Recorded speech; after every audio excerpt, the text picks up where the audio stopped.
What's up, my Central Unit? It's the Central Man here, so back again with another classic WWE pay-per-view review. This time I'm going to review Fatal 4-Way 2010.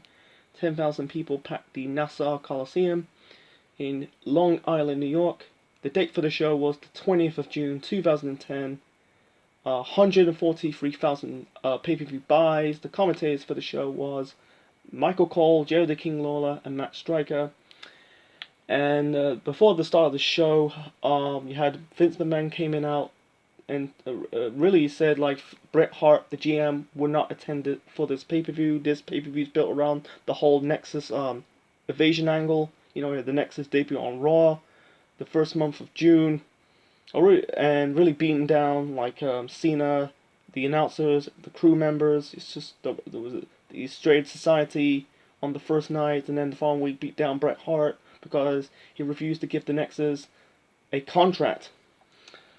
And it's not the last time we see the Nexus on the show. So I'm going to do a quick result on the dark match. The dark match, we see Zack Ryder defeating MVP. Makes sense because this show's in the Nassau Coliseum. This is Zack Ryder's the hometown boy. For MVP, he used to be, it's damn shame that the dude used to be in the mid-card picture, and then all of a sudden he fall down the cliff. Anyway, so the first match to kick off the Fatal 4-Way pay-per-view, we got the Intercontinental title match between Kofi Kingston defending the belt against Drew McIntyre. Kofi won the belt from Drew at the previous month's pay-per-view Over the Limit. This build between Kofi, it got nothing to do with Kofi and Drew. It's built around Teddy Long, the SmackDown GM.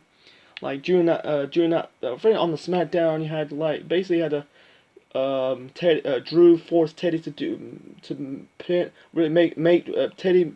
forced Teddy to force him to go lie on his back and make Drew pin him, and he did that, and really telling you're basically Drew bossing Teddy Long, telling him what to do. He's about to do the future shock onto Teddy. Then you got Drew, you're basically Matt and Kofi trying to beat down Drew, but he got, the referees restrained both Kofi and Matt, and then Drew got the upper advantage to beat down Kofi and Drew, Kofi and Matt, sorry, in the results. Anyway, the opening match was, I think this was a really good opener.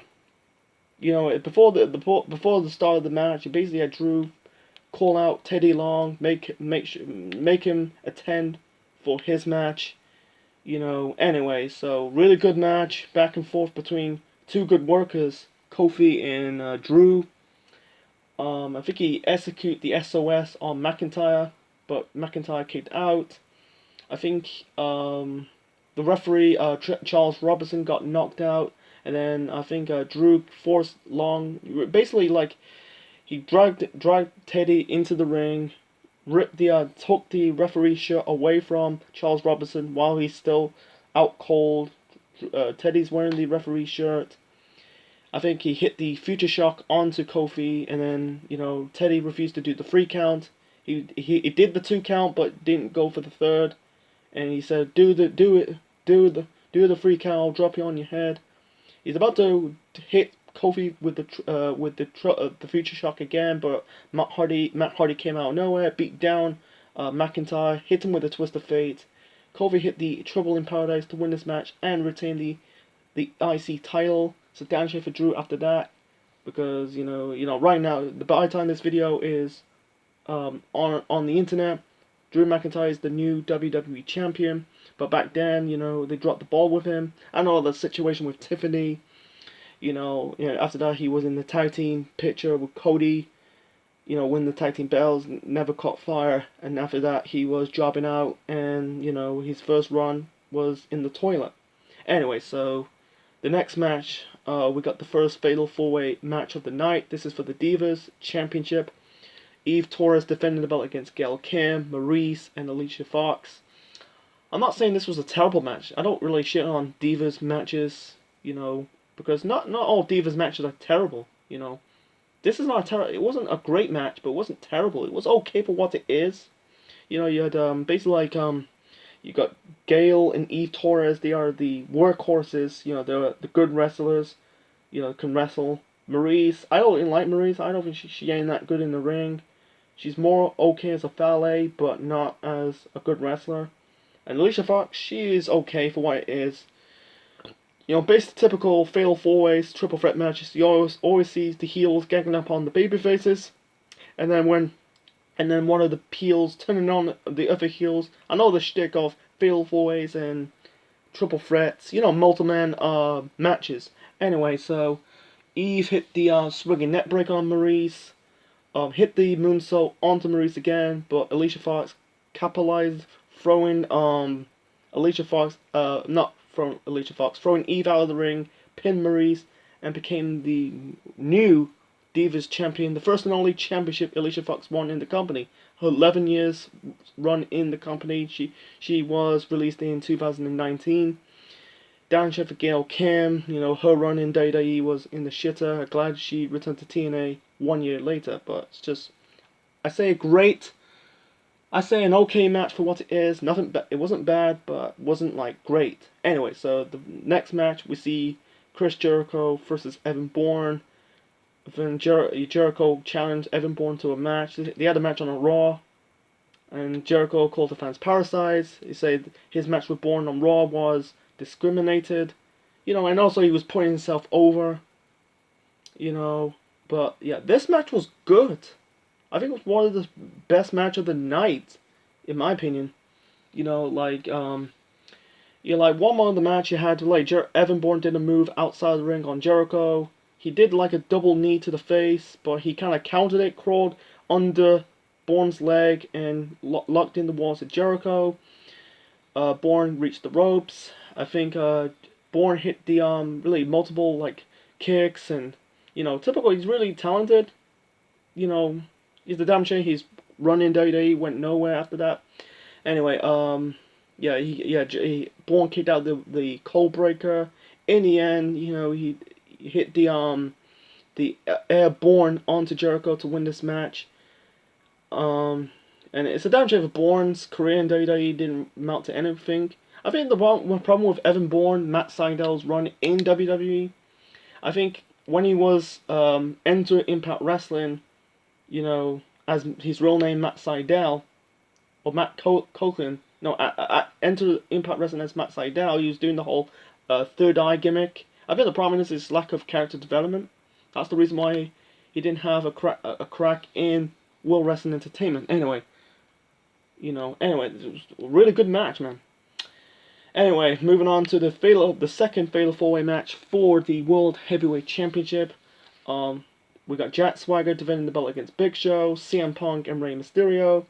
The New York fans booing Rey Mysterio in this match. I say, like the previous Divas match, the Divas Fatal 4-Way match from earlier, wasn't terrible, wasn't great at the same time. I think it was a bit better. You know, but like you had because you got former world champions. You know, Big Show haven't won the world title in WWE yet, but yeah, I count him as a former world champion because he's the former WWE champion. Anyway, so yeah, Mysterio hit the 619 onto Big Show on the ring post. I think Big Show did a catapult Mysterio onto the edge of the announce table. Obviously, Punk hit the GTS onto Mysterio. I think it was Mysterio. The original fourth member of this match, probably the original supposed to be the Undertaker, should be in this match, but unfortunately Undertaker suffered a concussion. He didn't compete. It kind of did the whole storyline. You had Kane showing up, right, really bringing along a casket, attacking CM Punk, really chokeslammed Punk into the casket.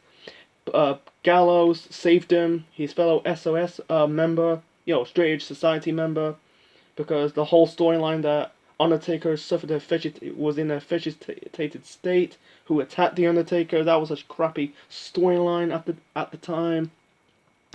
So you know, Rey Mysterio capitalized, hit the 619 onto Swagger to win this match and became the world champion. You know, I think it should be the Undertaker. The original plans should be the Undertaker. If not, CM Punk makes perfect sense because he was over at the time. Not super over, but he's over with the whole Straight Society group. Unfortunately, that's not the case. Mysterio went on to drop the belt to Kane at the very first Money in the Bank pay-per-view after he defeated Jack Swagger. And you know, if I do Money in the Bank 2010 in the near future, you know, I'll tell you that match between Mysterio and Kane. It was a short match, but it's just like, yeah, his second run as world champion. Talking about Mysterio here was short, you know. Won the title at Fatal 4-Way, dropped it at Money in the Bank. Anyways, let's move on to the next match. Next match, we'll get the United States title match between Miz versus R-Truth. R-Truth won it at Extreme Rules. Miz won it the next night on Raw. Then he dropped the belt to Bret Hart, and Miz regained the United States title on a Raw in May. So, yeah, already in June, I think it was a few days before this pay-per-view. It was basically the go-on show to this pay-per-view. I'm trying to say. Anyway, the pre-match segment with Miz cutting the promo did the whole rap on R-Truth with R-Truth's theme music, saying about, you know, he can dance Ryan and dance. You're a freak. I'm gonna pin you to the ground. The Miz. You know, Miz's rap was entertaining, but the match between Miz and R-Truth was lack of a build. It's just like killing time. Just basically matches add to the last minute what it is. So in the end, you had Miz like rolled up R-Truth to get the victory to retain the United States title. Okay, in the next match we got a six persons mixed tag team match. We got the Hart Dynasty taking on the Usos. You know, Hart Dynasty is the tag team champions at the time. Tyson Kidd, David Hart Smith, and Natalia taking on the Usos. That is Jimmy and Jay Usos with Tamina. Like the Miz and R-Truth match from the previous match on the show, and also Born in Jericho. It's basically lack of no build. It's basically matches added to the last minute. And this is the Usos and Tamina's first pay-per-view match. Anyway, the Hart Dynasty got the win. Natalia hit the discus clothesline onto Tamina. I prefer the Usos winning it. I know they're just new. I think they should have got the win, get their like careers with a good start. Yeah, they went on to like had the tag team title match with the Hart Dynasty at the next pay-per-view. That is Money in the Bank. So it's just what it is. So moving on to the main event. The main event, we got the third and final Fatal 4-Way match of the night.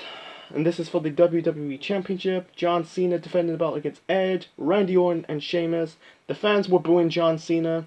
I think it's the first pay-per-view match. First pay-per-view did the duo "Let's Go Cena, Cena Sucks" chants. Really good, man. You had Cena, you had Orton. I think Orton hit the RKO onto John Cena. Edge hit the spear onto Orton, and Sheamus hit the bro kick onto Edge. And then afterwards, you had like during this match, you had basically the Nexus showed up, beat down the Hart Dynasty. R-Truth came to the ring, beat down Edge, beat down Cena. Sheamus capitalized on Cena, pinned Cena while to win this match and win the WWE title for the second time. And then he ran away from the Nexus, beat Cena even more, and that was the end. And by the way, the fans were chanting Daniel Bryan because during that time the Nexus kick out Daniel Bryan because in real life Daniel Bryan got fired because he choked Justin Roberts, the ring announcer, with his necktie.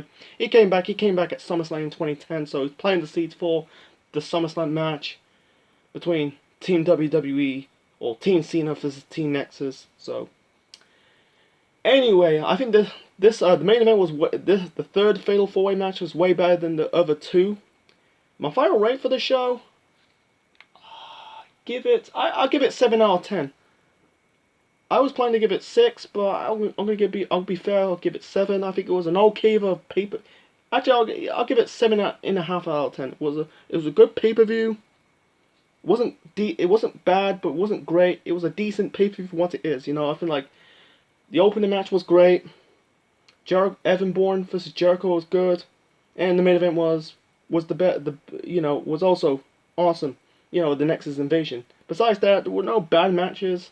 They were okay. The two Fatal 4-Way matches for the World title and the Divas title was okay for what it is. And also at the same time, I think the wrong champions were crowned, in my opinion. And also Miz versus Truth for the United States title was okay as well. And the Hart Dynasty versus the Usos and Tamina, it was just what it is, man. You know, I feel like these matches was added into the last minute, no build. It's just what it is, man. So hope you enjoyed my Fatal 4-Way review. Hope you like it. Leave your thoughts in the comment section below. Smash the like button and subscribe to the Central Man Network on YouTube. Next up, I'll probably go 20. Let's talk about 20 years to 1991, the first and only Tuesday night in Texas. So this is the Central Man officially signing out. Check you later.